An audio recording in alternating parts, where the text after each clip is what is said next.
तो hello students, कैसे हो आप सब। स्वागत है आपका आपके अपने यूट्यूब चैनल स्टडी विद आशु में। सो स्टूडेंट्स, आज की इस वीडियो में हम बात करने वाले हैं इलेक्ट्रॉन माइक्रोस्कोपी के बारे में। ओके, और जिसमें आता है SEM and TEM। TEM means transmission electron microscopy and SEM means scanning electron microscopy. So इन सभी के बारे में हम इस वाली वीडियो में बात करने वाले हैं।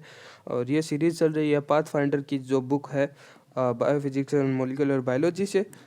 तो इसी से हम बुक से है वो पढ़ने वाले हैं। सो लाइट माइक्रोस्कोपी, जब पिछली वाली वीडियो में हमने लाइट माइक्रोस्कोपी के बारे में पढ़ा था, तो ऑलमोस्ट उसी बेसिक पे है वो ये इलेक्ट्रॉन माइक्रोस्कोपी है।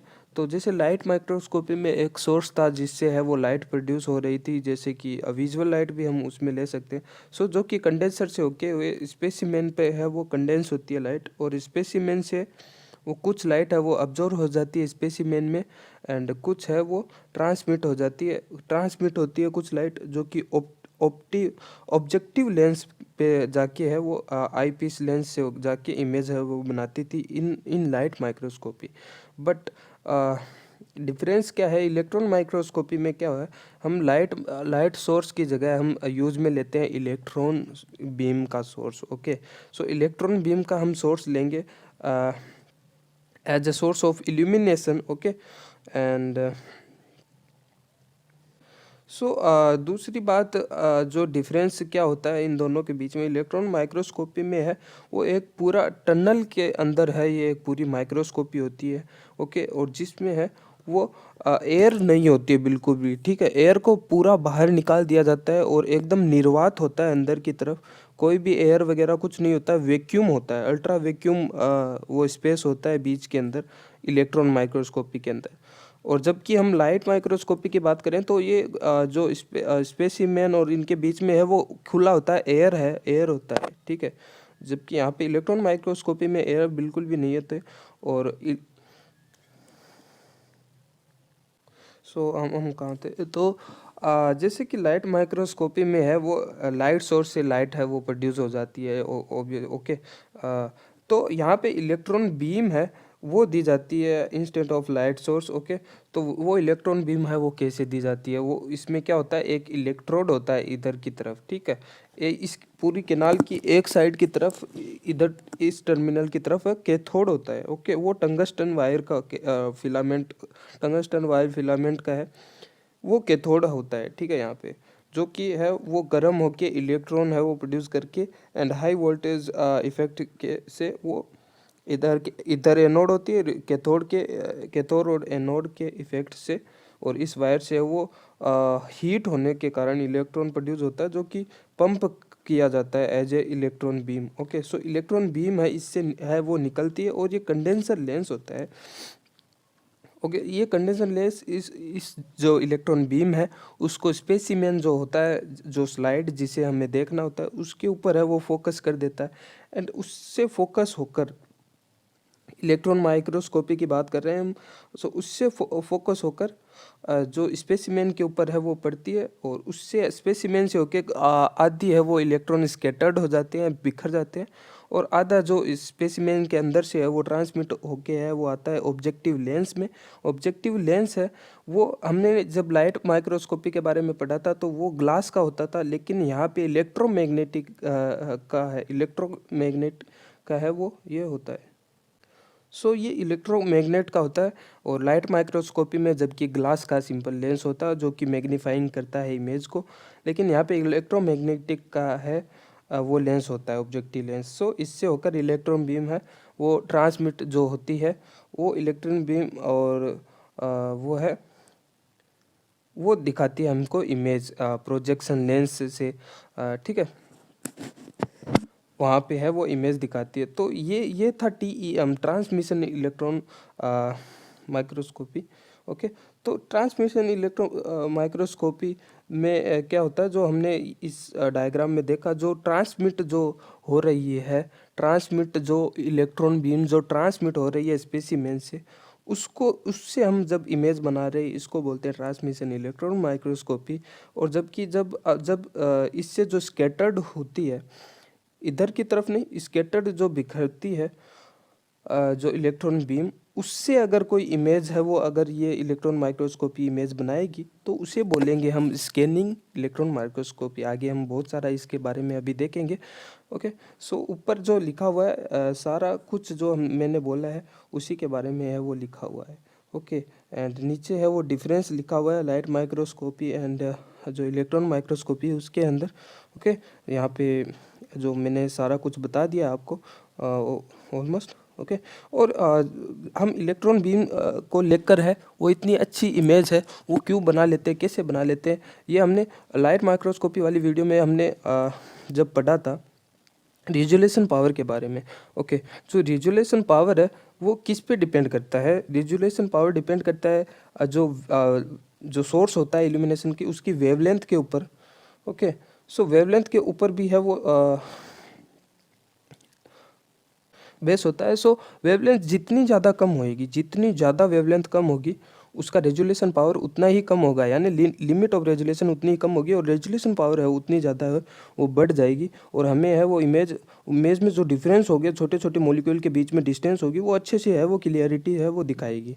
ठीक है, और जबकि इलेक्ट्रॉन बीम का है वो बहुत ही कम वेवलेंथ होता है, इसके कारण इसका जो रेजोल्यूशन पावर है वो बढ़ जाता है। ओके, हालांकि मैंने आपको सभी कुछ है वो समझा दिया, लेकिन अभी एक एक लाइन लेकर है वो समझते हैं। ट्रांसमिशन इलेक्ट्रॉन माइक्रोस्कोपी टीईएम के बारे में देखते हैं। So TEM in light microscopy differential absorption of light which depend mainly on stand the specimen, standing करते हैं ना उसके बारे में बताया गया, and result in the visible difference in various part of the image in the TEM transmission electron microscopy a condenser lens focus the electron beam onto the specimen and electron are transmitted through the specimen. Okay, and the portion of the beam absorbed by specimen is minimal. Okay, to be absorbed an electron must lose all its energy to the specimen, although not absorbed these electrons are scattered by the atoms of the specimen. Okay, so जब electron beam है वो transmit होती है specimen से after condensing lens. सो electron beam है वो थोड़ा बहुत अब्जॉर्ब जब होती है तो उसका है वो एनर्जी है वो लॉस हो जाता है एनर्जी इलेक्ट्रॉन्स का। ओके, एंड और इलेक्ट्रॉन जिसकी एनर्जी लॉस हुई है और वो स्कैटर्ड होके आगे आया है तो उसको हम बोलते हैं inelastically scattered electron. Okay, जो स्पेसिमेन से होकर एनर्जी लॉस करके जब इन जो स्कैटर्ड होके जो आती है आगे इमेज इलेक्ट्रॉन बीम तो उसको बोलते हैं inelastically scattered electron. Although not although not absorbed, these electron are scattered by the atom of the specimen. Okay, so थोड़े बिखर जाते हैं वो इलेक्ट्रॉन स्पेसिमेन के एटम से है वो टकराकर। And image formation in the electron microscope depend on differential scattering of electron by part of the specimen. Okay, so जो स्कैटर हो रहा है उसी पे डिपेंड करता है। And consider a beam of electron focus on the screen if no specimen were present in the column. तो क्या होगा अगर कॉलम में है वो स्पेसिमेन ही अगर नहीं होगा तो क्या होगा, सारी की सारी बीम है वो सीधी ट्रांसमिटेड हो जाएगी आगे एंड स्क्रीन पे सारी की सारी बीम आ जाएगी, कोई भी है वो स्कैटरिंग नहीं होगा। तो क्या होगा, एकदम से ब्राइट है वो इमेज है वो दिखाई देगी, यूनिफॉर्मली ब्राइट है वो इमेज दिखाई देगी। And by contrast if A specimen is placed in the path of the beam some of the electron strike the specimen and are scattered away. So specimen रखने से फ़ायदा क्या होता है, जो इलेक्ट्रॉन बीम है वो स्कैटर्ड हो जाती है, इसी पे डिपेंड करती है जो इमेज बनेगी। Okay, so when the electron come in contrast with the sample it can either B scattered elastically, that is elastically मतलब जो इन इलास्टिकली हमने पढ़ा जो एनर्जी लॉस करके जो स्कैटरिंग होती है तो वो इलास्टिकली होती है, और इलास्टिकली इलेक्ट्रॉन इसका मतलब होता है कि without any loss of energy. Okay, अगर कोई इलेक्ट्रॉन स्कैटर्ड होता है लेकिन एनर्जी को लॉस नहीं करता है तो उसको बोलते हैं इलास्टिकली। ओके, सो और इन इलास्टिकली दोनों प्रकार के से वो स्कैटर्ड होकर आगे भी आ सकता है और वहीं पे बिखर भी सकता है। Okay, so transferring some of that energy to the atom and interaction between the incoming fast electron and an atom nucleus give rise to elastic scattering. Okay, and interaction between the fast electron and atomic electrons result in inelastic scattering. Okay. So some of the electrons passing through the specimen are scattered, and the remainder is focused to form an image. Okay, so कुछ scattered हो जाते हैं और कुछ है वो image को बनाने में मदद करते हैं in a manner analogs to the way an image is formed in a light microscope.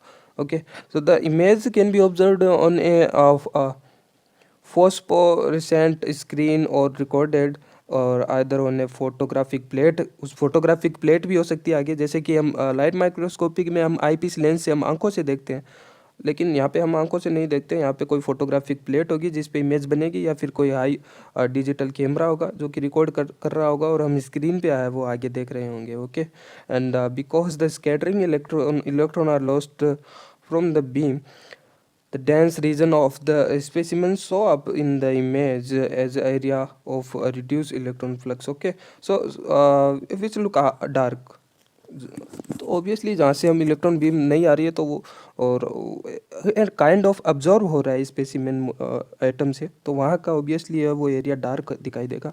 And scattering of electron contribute to the contrast, and because the electron are absorbed by atom in the air and the entire tube between the electron source and the detector is maintained under the ultra high vacuum। तो यहाँ पे air को है वो क्यों allow नहीं किया जाता है, क्योंकि अगर एयर होगी तो वो इलेक्ट्रॉन को स्कैटर है वो कर देगी, तो इसलिए उसमें एयर है बिल्कुल भी नहीं होती है। इलेक्ट्रॉन माइक्रोस्कोपी में सारी एयर है वो निकाल दी जाती है, एंड वैक्यूम है वो होता है अंदर का इन्वायरमेंट। ओके, और यहाँ पे बेसिक सा डिफरेंस है वो दिखाया जा रहा है कि जो इधर से जो इंसिडेंट इलेक्ट्रॉन बीम दी जाती है और जो स्पेसिमेन पे वो टकरा के अगर आगे जो ट्रांसमिट होती है, चाहे वो स्कैटर हो रखी हो, ओके, इनइलास्टिकली या इलास्टिकली स्कैटर होके जो आगे आ रही है, और या फिर विदाउट स्कैटर होके वो आगे आ रही है, तो वो ट्रांसमिट होके जो आ रही है और उससे जो इमेज बन रही है उसको हम ट्रांसमिशन इलेक्ट्रॉन माइक्रोस्कोपी के अंदर पढ़ते हैं। और आगे हम स्कैनिंग इलेक्ट्रॉन माइक्रोस्कोपी के बारे में हम पढ़ेंगे हम थोड़ा बहुत। Okay, so scanning electron microscopy, the scanning electron microscope SEM views the surface of specimen. The sample is fixed, dry and coated with a thin layer of a heavy metal। सो तो ये एकदम ही बिल्कुल ही डिफरेंस है उससे। TEM जो कि transmission electron microscopy है उससे बिल्कुल भी सिमिलर नहीं है, एकदम से डिफरेंट है।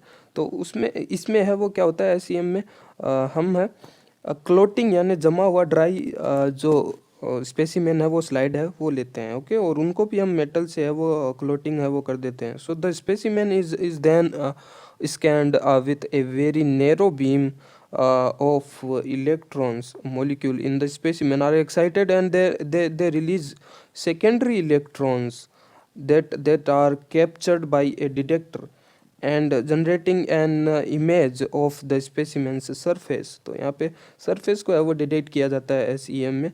ओके, स्कैनिंग इलेक्ट्रॉन माइक्रोस्कोप में। सो contrast arise when different part of specimen generate differing amount of secondary electrons as the electrons beam strike them। Okay, so जब इलेक्ट्रॉन बीम है उन पर गिरती है, ओके, तो वो क्लोट हुए होते हैं, एकदम ड्राई होते हैं, एंड अलग अलग सरफेस में अलग अलग स्पेसिमेन की अलग अलग जगह पे स्लाइड में जो स्पेसिमेन लेंगे, सो वो अलग अलग जगह पे वो इलेक्ट्रॉन बीम तो समान पड़ेगी, लेकिन जब वो जो स्पेसिमेन है वो सेकेंडरी इलेक्ट्रॉन है वो प्रोड्यूस करता है, ठीक है, सेकेंडरी इलेक्ट्रॉन है वो प्रोड्यूस करता है वो इधर की साइड ही करता है। ओके, तो वो है वो डिफरेंट अमाउंट में है वो करता है, जैसे कि इस जगह में है वो डिफरेंट अमाउंट में है वो सेकेंडरी इलेक्ट्रॉन है वो सीक्रेट हो रहे हैं, प्रोड्यूस हो रहे हैं, और यहाँ पे है वो इस जगह पे है वो इससे ज़्यादा है वो प्रोड्यूस हो रहे हैं, तो उसको है वो डिटेक्ट कर लेती है।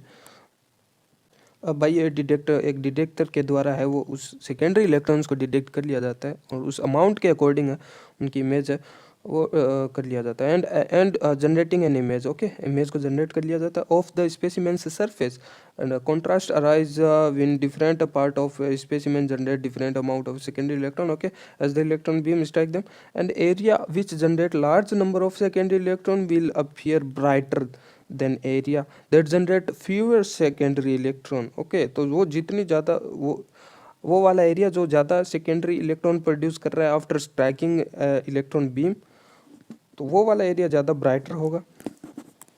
Okay, so the resolving power of scanning electron microscopy SEM, which is limited by the thickness of the metal coating.